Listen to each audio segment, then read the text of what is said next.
what are the names that come to mind when you imagine Brazil's national football team? For a lot of you, that will be Pele, a name thought in a split second for anyone envisioning the World Cup in all its glory. Ronaldinho will probably come to mind too. His is a name that conjures scenes of pure wizardry on the ball and an infectious joy for the game at its most fundamental level. Then there's names like Cafu and Zico and Kaká and Garrincha, all names with their own distinct legend attached, all carrying a legacy which has collectively made Brazil the first country that anyone really thinks of when the word football is uttered out loud. But none of these names are real, they're nicknames. Take Pele for example. The name wasn't exactly written as part of his birth certificate. Instead, it emerged during his childhood, when it's claimed that he'd run around enthusiastically mispronouncing the name of his favourite player, a goalkeeper who played for his father's club, Vasco de São Lourenço. Kaká is said to have come courtesy of the player's younger brother, who, as a child, couldn't quite manage to enunciate his older brother's actual name, which is Ricardo. This isn't limited to football, mind you. It's a quirk of the country's broader culture. In most cases, Brazilians, from the humble bus driver to the literal president of the country, are identifiable by a nickname. Sometimes, like in Ronaldinho's case, whose name means Little Ronaldo, it's a derivative of their birth name. Sometimes, like for that bloke, quite literally known as Hulk, it's completely unrelated. Either way, it's a phenomenon which can't be explained by anything more than the fact that Brazilians tend to have an informal approach to life. But if you've been paying close attention to the Seleção, that's Brazil's national football team, you'd have noticed that these nicknames are disappearing from this beloved institution. Take a look at this graph. The country's 90s and early 2000s World Cup squads were the most densely nicknamed in their history. This is one of the most fondly remembered time periods for the Seleção, a time when they won 2 of their 5 World Cups and did it with some colourful characters like Muller, Viola, Alemão, and Dunga. The country's earliest squads too are adorned by distinctive monikers. In fact, each of their 1958, 62 and 70 World Cup winning teams, all led by Pele, are again full of players who elicit a personality trait, a physical trait, a childhood love for birds, just about anything. All of this meant that, to Brazilians, a distinctive name became part and parcel of what it was to be a World Cup winner. Whilst European football put a priority on the team, the collective, Brazilians tended to reserve their fascination for the individual. Dada, a striker from that 1970 squad, confirmed as much in an interview with Universo Online, claiming that his nickname consecrated him as an almost mythological figure in Brazilian football. That whilst he wasn't as talented as some of his, to be fair, absurdly gifted teammates, he was distinguishable on branding alone. And kinda paradoxically, whilst the nicknames mythologized the players in the eyes of Brazilians, it familiarized them too. It pitted the footballer less as a distant celebrity and more as a hero whose stories belong to national folklore. So, what changed? To put it simply, Brazil's best players started to shift their careers to Europe. In the process, Brazilian football and all of its quirks stopped being their centre of gravity. Take a look at Brazil's first ever World Cup winning squad. Every single one of them was playing at home. The same is true for their 62 team and their 1970 team. But in 1982, what's this? Falcao's playing his football for an Italian club. But wait, there's 2 of them. Because this other bloke is playing for Atletico Madrid in Spain. By 1994, this small colony of European-based Brazilians had metastasized to include half the squad. By 2010, just 3 players were still playing at home. The rest of them were playing in Europe, and Europe. The continent which over the course of the 20th century had become the headquarters for world football. This was a dramatic change to the sports world order.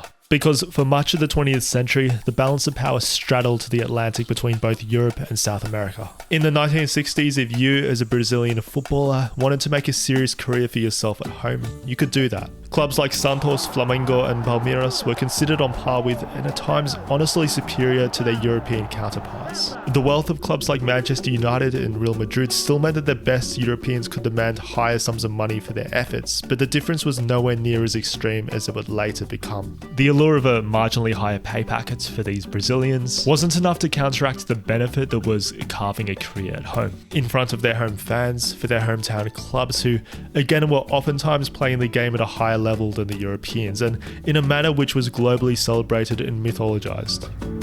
But live television changed all of that. On September 13, 1937, a friendly between Arsenal and their reserve team appeared as the first ever televised match in football history.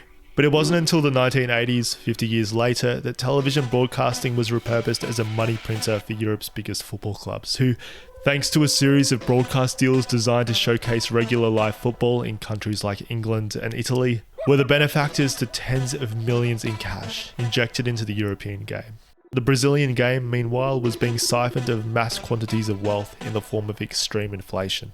The Brazilian economy was rapidly collapsing.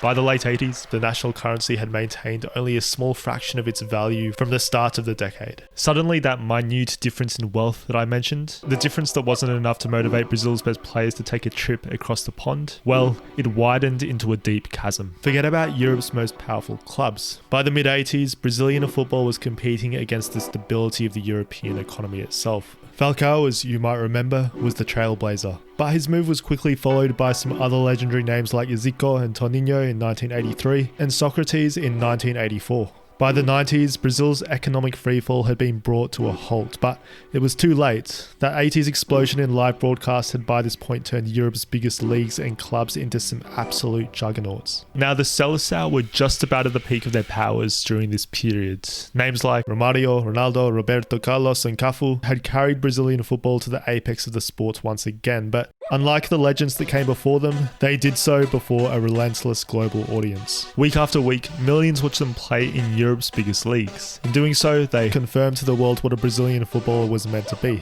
A creator of the play, who problem-solved his way through a game on improvisation first and systems second. Yet these players remained products of an older Brazil. They had learned the game at home before exporting it abroad. As the game moved into the 21st century, the money pouring in accelerated its professionalization. Players became athletes first and footballers second. Sports science, video analysis, and advanced data allowed managers to control matches in ways that had once been impossible. In other words, tactical organization became the game's universal language.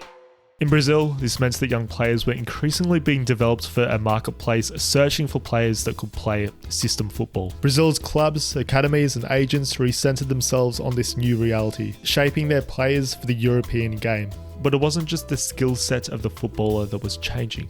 The footballer himself was becoming a product. In 1958, a Swedish newspaper famously wrote that a starting 11 made up of names that you've definitely never heard of would be taking the field for Brazil against Austria in that year's World Cup. Now, there's good reason you've never heard of these guys, because none of them exist. They're fake names, satirically designed to poke fun at what, from a European perspective, were a bunch of weird, but also identical looking monikers. Now, it just so happened that the Swedes were making fun of names that would, go on to become synonymous with football itself, but the broader point here is that the agents, academies, and increasingly the players themselves slowly began to consider this nicknaming convention a disadvantage when it came to putting their name out there in a foreign marketplace. Gabriel Jesus was once known as Borel because his mates thought he resembled a Brazilian singer with that exact name. As he got closer to a transfer to Europe though, his agents suggested he drop his nickname in favour of his real name, because it might be taken more seriously. Zico once told a Saudi Arabian newspaper that his time at Udinese in Italy had him feeling like a fish that could only survive in Brazilian waters. And I guess that's the core of it. Brazil now produce fish who are opting into European waters.